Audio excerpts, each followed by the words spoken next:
And then we moved off the res. From Fort Yates, we moved to Aberdeen, which was another cultural identity shift. Because honestly, what I've learned about non-natives, particularly the white people, was what I saw on TV, was the Brady Bunch. And I thought there was never a lull in conversations with white people. And I thought they were all funny, because that's what I was fed. Similar to them, knowing only the tragic native that they got on TV, or the stoic native. So we were both being fed from different wells that maybe weren't the most accurate of wells. And so moving off, I remember being in the lunchroom and not really sitting with anybody, but sitting close to people, and they had lulls in their conversation, and they weren't funny. Hello, my name is Emmy DeGrappa.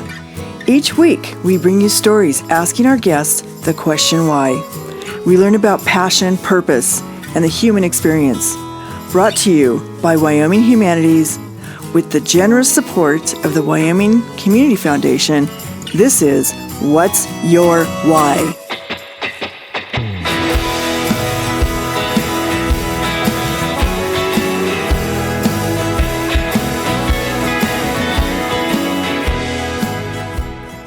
Today, we are talking to Darryl Tonemah. He is an American Indian counseling psychologist of Kiowa, Comanche, and Tuscarora heritage. He was born on the Tuscaloosa Reservation in New York. And I want to just say, welcome, Darryl. Thank you for having me. It's an honor to be here. Well, I want you to go back through for me and just tell me a little bit about what it was like growing up on a reservation, first of all. And your Indian heritage is quite extensive, being from 3 different tribes, which is interesting. And what was your journey into discovering why psychology, why sociology? What was your passion there? Oh man, you just teed that up. I'm going to talk for like an hour now.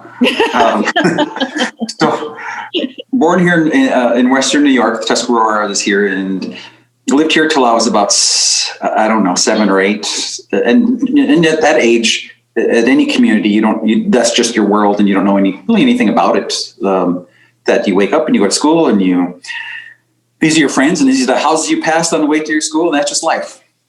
And then we moved to Oklahoma for a couple of years. For Dad, my father was, back in the late 60s, they were training Native folks how to run Indian clinics in Indian hospitals, and he was selected to be a part of the first cohort of that.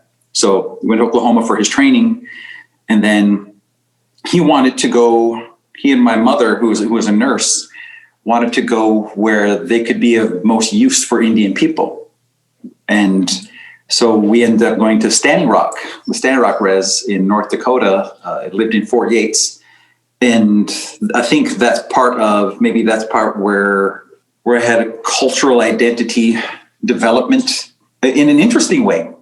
That I was picked on because I wasn't Lakota, I wasn't Sioux, I was different tribes. So it wasn't that I was non-native, it was that I was native, but I was of a different tribe. So I was picked on a lot by then, but slowly integrated into the school and a group of friends and things. How wherever you are, how that process goes. But just that. I learned the worldview. I learned more Lakota language than other languages, my other tribal languages, because I was just there more, and I learned more about that culture because that's where I was being raised, and slang, and kind of thought, well, this is fitting within that group and having that skin on me. I thought, well, this makes sense to me. This cultural identity makes sense to me. I didn't think about that at the time. I'm kind of processed that as an adult. And then we moved off the res. From Fort Yates, we moved to Aberdeen, which was another cultural identity shift, because I had learned. So honestly, what I've learned about non-natives, particularly the white people, was what I saw on TV, was the Brady Bunch. And I thought there was never a lull in conversations with white people. And I thought they were all funny, because that's what I was fed. Similar to them, knowing only the tragic native that they got on TV, or the stoic native. So we were both being fed from different wells that maybe weren't the most accurate of wells. And so moving off, I remember being in the lunchroom and not really sitting with anybody, but sitting close to people. And they had lulls in their conversation and they weren't funny. And I thought, this kind of changes everything for me. Was the Brady Bunch wrong? And so then I kind of, part of your identity development is where's the sweet spot between these things? And what I came to understand over time was it wasn't this or this, it was this and this. I learned, I think it's Darryl Tonemah's work, the code shifting, that I could, when I go back to the res, here's how we talk like this. And when I go to town, when I go to school, here's how they talk. And there could be struggle there, or there could be, well, this is a superpower I have. This is a skill that I can develop. And that's where my work, looking back on it, that's kind of where that bloomed, was I wasn't afraid to continue going to school and learn that language, and then see how I can take this information and put it through the filters of my own understanding of my own history, and then make this information accessible to our community, to my community. And that's where somehow that became my life's work. I've been doing it for 20, 30 years now, of really being a translator. So do you think that you fell into a place where you went through an identity crisis? Because on one hand, you're living at home as an American Indian, and on the other hand, you go out into the world and live in another culture, which is not on the reservation, where you could call white, you can call whatever you want, but you're trying to find your place in there. It wasn't as if I had to, and I don't have a choice. I look darn native. You can look at me and say, that's a native dude. And it's not like I could slip in between the cracks. So it's not like I could leave that home. It was so ingrained in me that this is a good thing. I never thought it was a negative thing. I never thought it was something that I should have any kind of shame connected to it. It was just this thing. It was me. And so we take the best things of that and take that out into the community and just see where the sweet spots are and see where the collaborations, when the bridges can be built. And I never felt like I had to be less than or think of myself as less than. I had to be aware. Often I had to be aware of being in stores, being followed. That happened quite a bit and still happens occasionally. But that awareness of that doesn't have me look at that community and say, that's how that community is. I'll say, well, some people within that community struggle with my identity, with me as a Native person, just like some people in the Native community struggle with some non-Natives with their identity. It goes both ways.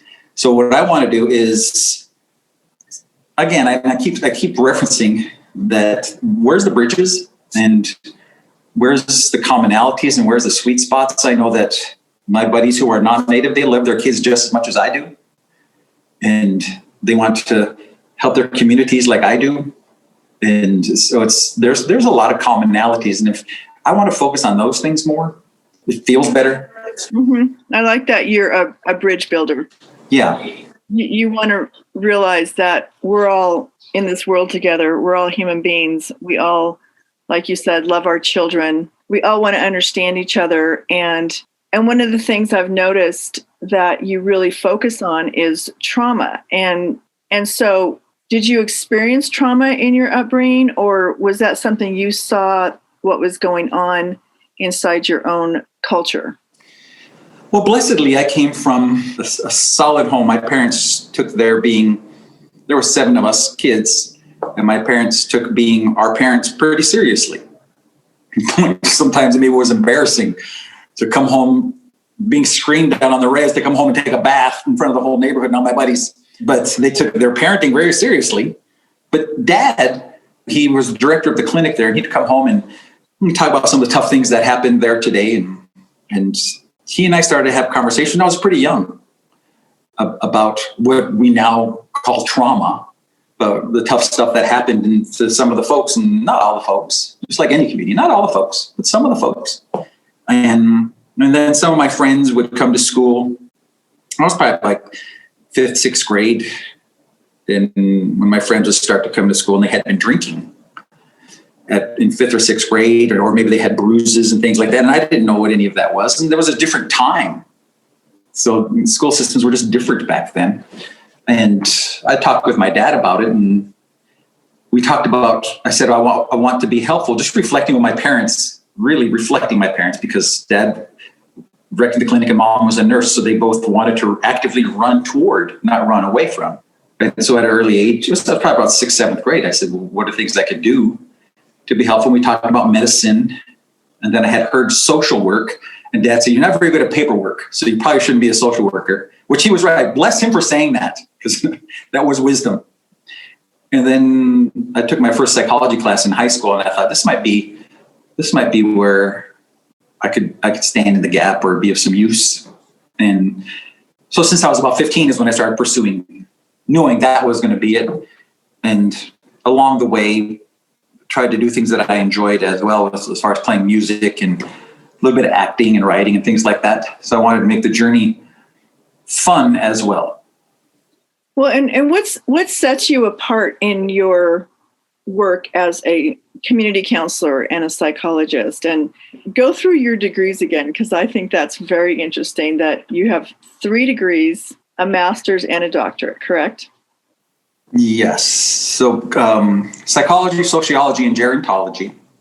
And then my master's is in community counseling, and my PhD is in counseling psychology and cultural studies. But then even more so, you've kind of dialed in to working with people in trauma.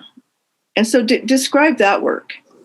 About 20 years ago, I was the psychologist for the Southwest sites, the behavioral person for the Southwest sites of a study, an NIH study called the Diabetes Prevention Program. And national study was a hugely successful study, and did a lot of move the needle as far as how we understand prediabetes and treatment of prediabetes. And it was a great study, and I was still honored to have my name even remotely part of that work. But that work kind of opened my eyes more, and I met more folks in different fields, and really shed light on all the significant disparities that we in our communities have, and not just the social ills of the drinking and the using and the things like that, suicide, things like that, but the physiological problems of the cancers and diabetes and autoimmune problems. And I got really fascinated with that. I thought, what the heck? What is it? Just the water? Is it something in the air? And the more I learned about it, the more roads kind of led toward that word trauma, which I didn't want it to be that, because at that point, I don't know if I had the tools necessary. It's a hard thing. And found out that trauma, traumatic event, a traumatic lifestyle, a traumatic season like COVID changes us physiologically and gets us kind of on survival mode. And the body isn't built to be perpetually on survival mode. And so being jacked up like that all the time can lead to a lot of physical and social problems, social ills. And so I wanted to find the work that affects that where it's occurring, or find the tools that meet the event. And so I learned not better or just I learned otherwise. My PhD is lots of cognitive behaviorism. And that's really the standard of care. And it's awesome and it's wonderful. But to work with a lot of patients who've been through a lot of traumas, I learned that trauma isn't stored necessarily in the logic center or the language centers or the empathy centers of the brain, which is where a lot of my cognitive behavioral tools would have aimed for. So I wanted to just kind of see what else was out there. And that pointed me toward Dr. Levine's work and Dr. Bessel Venderkolk's work and Robert Scare, all these, and a lot of it was in neurology and physiology, psychology. So it was a broad base of what they were looking at, but it pretty much all said that let's heal the body first. Let's work from the bottom up instead of the top down. And once I started being trained and practicing in that work, it really transformed the folks that I get to work with. I wanted them to have more sovereign moments where they don't have to have this consistent, ongoing sense of overwhelm and really I wanted them to know that they have tools that they can address overwhelm and not be a victim to it anymore. As I started doing more of that, more people wanted to talk and meet and things. And pretty soon it was important to create economies of scale. And so I wanted more folks to know these things. And so now I'm getting to work with in training community counselors and providers in communities to kind of helping us move the bar as a whole, create more sovereignty in our communities. And it's an honor to do the work, and I take it really seriously. You wouldn't think that by the way I present, because I try to be more casual in the presentation, but I know the bottom line is, man, if we can start moving the needle for the folks, we can transform our communities. And now I'm getting all excited about it. Calm down again. Do you deal with a lot of historical trauma within the Native American communities, and how they're, not just dealing with it themselves, but how they're working with their kids, especially when they're dealing with, crisis in alcohol and all these different abuses that you've talked about? So the historical trauma, it's complicated and fascinating that how trauma is transmitted, handed down generationally, both by parenting styles. I mean, if I was part of the boarding school generations that I didn't get, there's a lot of children didn't get a lot of required needs met by being in residential schools. And there was no social reference and looking at the adult and say, how do I learn how to be caring and present in this moment? Because the adults just weren't there for rooms and rooms and rooms full of kids.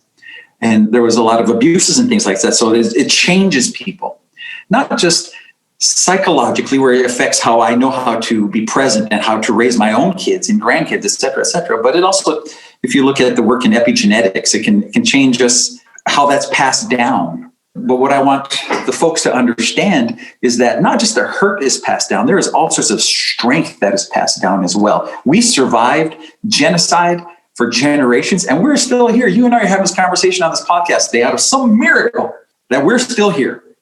And that strength is in you, and it's in me. It's in my 3 little chocolate kids sitting at home right now.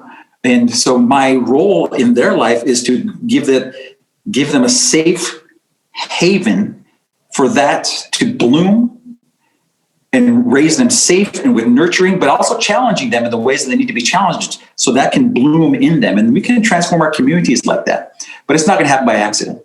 It's got to happen across generations, and it can't be an event. It can't be, let's try this for this month or this. It's got to become a way of being in the community. And it doesn't take everybody. It takes a critical mass of people, which is, I think, was it Rensselaer University? Was it 9% of the population can help turn the tide like that? So it doesn't take everyone, because I think that's where people start saying there's just too much. No, just start in your own home and have your friends start in their own home and creating safe, nurturing opportunities for themselves and their children to thrive. It's very fascinating. How do you deal with the victim mentality that happens when people feel so pushed down that they don't know how to rise back up? Yeah, and that's not uncommon. But I think once people have a sovereign moment, when I'm with people, I have my telepsych work is called First Nations Telehealth Solutions. And I also get to see people in my office. Even during COVID, I've seen a few people in my office. And once they realize that they can have just a sovereign moment. I had people have said to me, I have never felt this before. Because if you were raised in chaos and then grew up in chaos and then created your own chaos and it's been perpetual, the only thing they've known is chaos. And their body adjusts to survive within that chaos. But if they have this moment where this is how the world can be, and they've said that, I've never had this before. And I said, well, let's just call that peace or sovereignty or strength or whatever word you want to give it. Once they realize that they have access to that, the light switches on, and that victim mentality, and before they leave, I say, you are not defenseless against the sense of overwhelm anymore. You have tools now. You don't have to be a victim. And so once they realize that reverberates generationally. So they believe different about themselves. They talk to their kids differently. They teach their kids differently. They raise people differently. That reverberates. It absolutely does. And it sounds like just in your story, your mom and dad really inspired you. They obviously inspired you. They gave you a lot of strength, and that gave you this inspiration to help others. And I really think that was passed down in your family, and not everybody has that. So how do you create a sovereign moment for somebody when they just a light goes on and they say, I get it?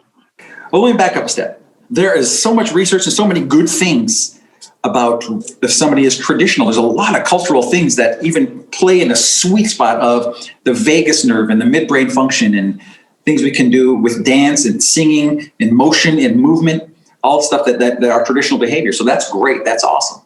I even had been having talks with a friend who is a language teacher, and learning language together creates synchrony with each other. Trauma is an asynchronous moment. It's an asynchronous event where in everything, the body and the mind get all swanky.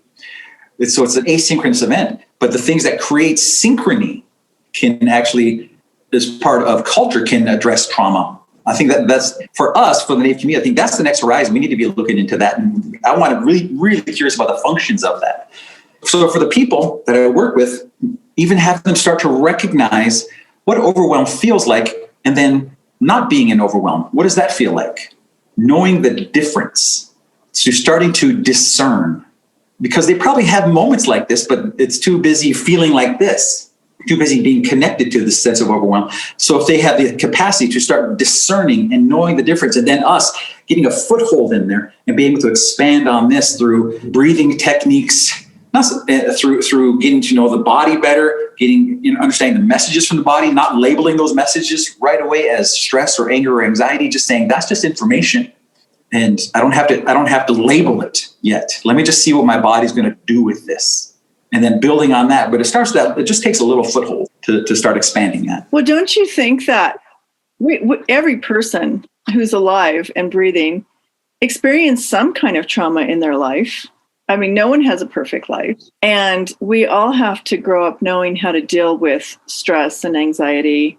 And what are your words of wisdom, especially for your children, even during this time of pandemic, on how you face and how you deal with trauma in everyday life?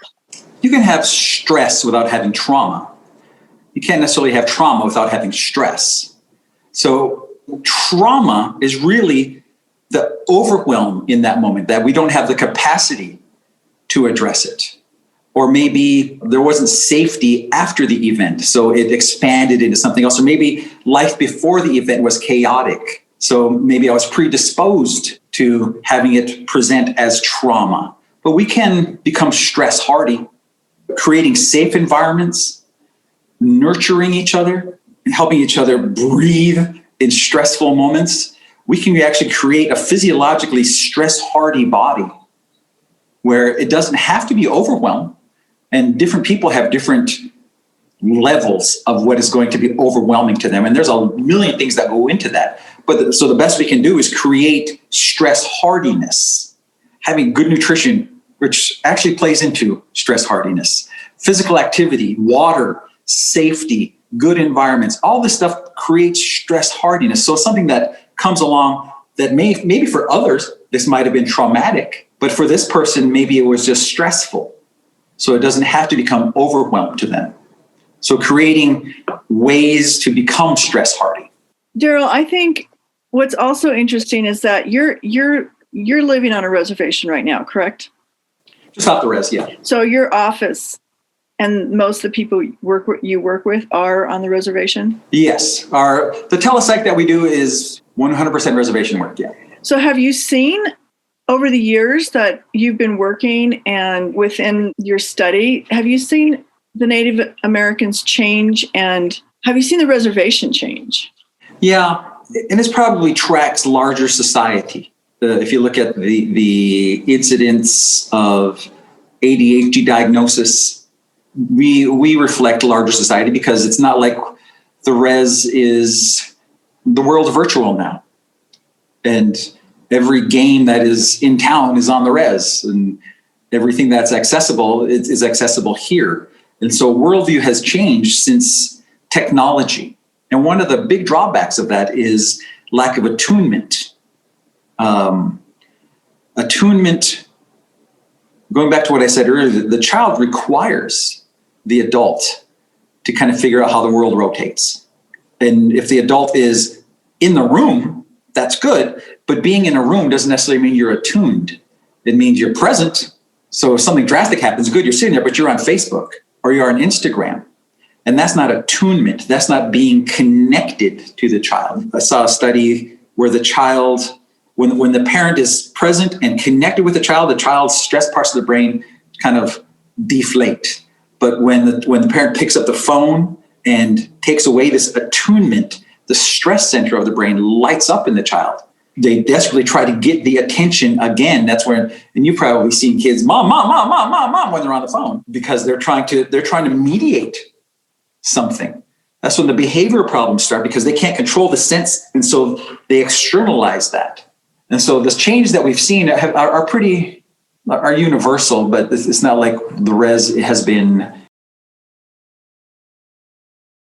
No, I agree. And I see what you're saying. It's just that I think that what we've been working on here in Wyoming with the Wind River Reservation is really getting to know our tribes and wanting to bridge and make the connections so that they can understand us, we can understand them, we can help each other, we can work together, rather than not just understanding that the reservation is a sovereign nation, but understanding how we are still a community and making those bridges happen so that it's not an us versus them conversation. I think both sides, and I hate even to think of it as both sides, but the reality is need champions that are willing to be that bridge. I think technology can be part of that bridge in good ways. And there's got to be people from the res who are willing to engage the community and have this exchange in healthy ways and respectful ways, and respect that there are differences. And those differences are good. There's nothing wrong with having those differences. That I'm Native, and there's a lot of awesome things about being Native, and I rock them. And there's awesome things about being in town or being non-Native. And there's nothing, this black or white thinking has been very damaging. And part of identity development, whose work was that? Might have been one of the Sioux brothers. Anyway, the identity development is when we get to the end point is we get to the point where we see the value in my culture and I see the value in your culture. And we create something stronger together, strong together. So if we can find champions in all communities to help build these bridges, I think that'd be a great place to be.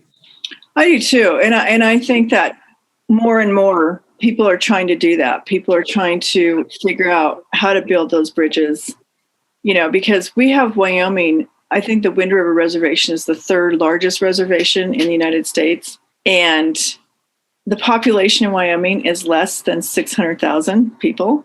So even though we're a big state, we have a small population. And so on one hand, it's hard to believe that we are still not connected to our reservation the way we should be.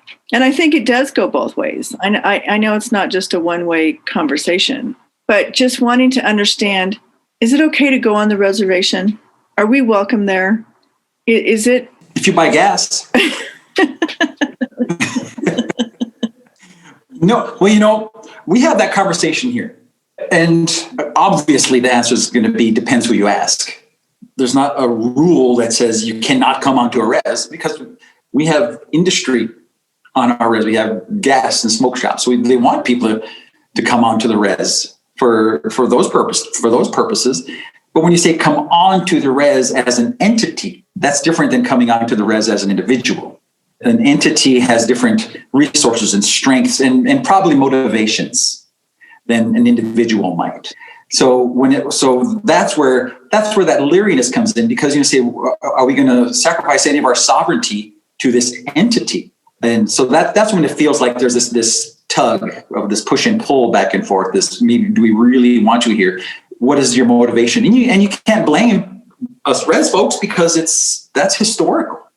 Rarely has ended in our favor. So it makes sense being transparent, upfront, honest, having the human connection is I think is critical, and reassuring that this isn't about taking sovereignty. It's about collaboration. But even within that, there's going to be hiccups as well.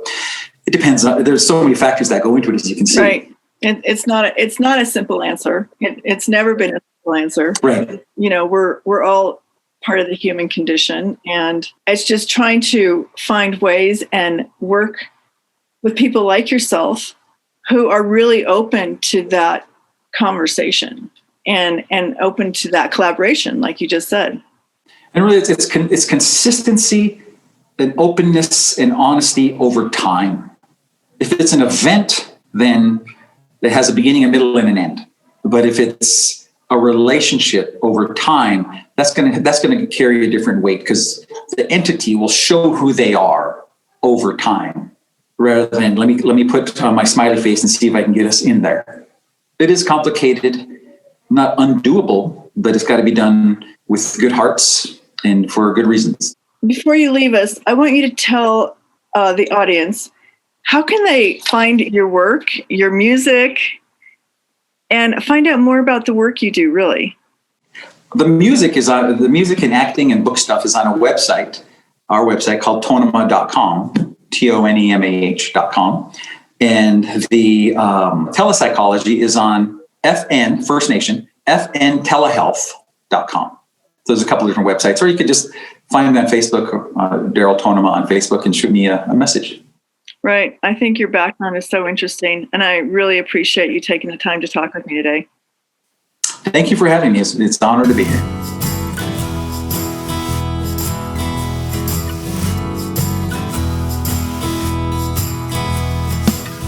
Thank you for joining us for this episode of What's Your Why? Brought to you by Wyoming Humanities with support from Wyoming Community Foundation and generous supporters like you. To learn more, go to thinkwhy.org, subscribe, and never miss a show.